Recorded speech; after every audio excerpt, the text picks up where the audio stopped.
So 400 plus can happen. It's back on the table in terms of a political narrative. Rahul, just to wrap up, since you've heard that number breakdown and that's the number that the market is talking about, how important does it become from a market perspective?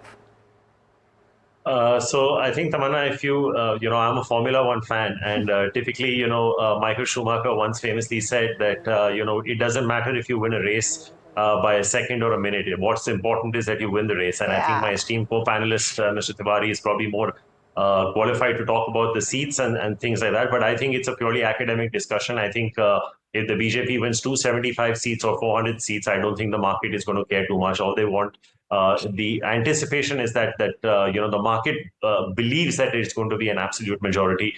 So there's only room for disappointment if that doesn't happen. I think what that eventual number lands up. I think the biggest thing, Tamanna, from our standpoint, and we are not really political pundits here, is for policy continuity.